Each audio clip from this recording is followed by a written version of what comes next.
वचनाचं मर्म आभार प्रदर्शनात आहे. माझी वेळ जवळ आली आहे. म्हणजेच येशूला ती वेळ कशाची होती याची पूर्णपणे जाणीव होती. तो दिवस वलांडण्याच्या भोजनाचा होता. एवढंच नाही, येशूला माहित होतं की त्याच रात्री सर्वजण त्याच्याविषयी अडखळणार आहे.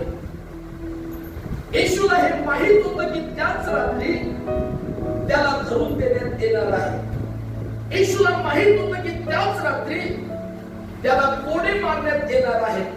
येशूला माहित होतं की त्याच रात्री त्याचा शिष्य पेत्र कोंबडा हरवण्यापूर्वी त्याला 3 वेळा नाकारणार आहे. येशूला माहित होतं की त्याच रात्री त्याचे सर्व शिष्य त्याला सोडून त्यांची पांगापांग होणार आहे. येशूला माहित होतं की त्याच रात्री त्याला प्रश्न विचारले जाणार आहे. येशूला माहित होतं की त्या रात्रीनंतर त्याला वधस्तंभावर खेळण्याकरता लोकांच्या हाती सोपवण्यात येणार आहे. त्याला माहित होतं की त्याला वधस्तंभ व्हायचा आहे. त्याला माहित होतं की त्याला वधस्तंभावर जाताना त्याच्या मस्तकावर काट्याचा मुकुट घालण्यात येणार आहे. त्याला खिळे ठोकण्यात येणार आहे. त्याच्या कुशीमध्ये भाला खुपसण्यात येणार आहे. त्याची थट्टा केली जाणार आहे. हे सगळं माहित असताना येशूने काय करायला पाहिजे होतं? शोक करायला पाहिजे होतं.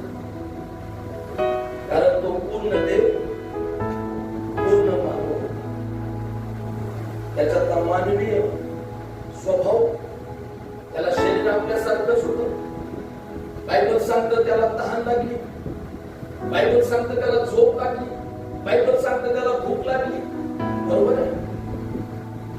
बायबल सांगतं त्याचा घाम गळाला, तो रक्ताच्या ढेपासारखा गळाला.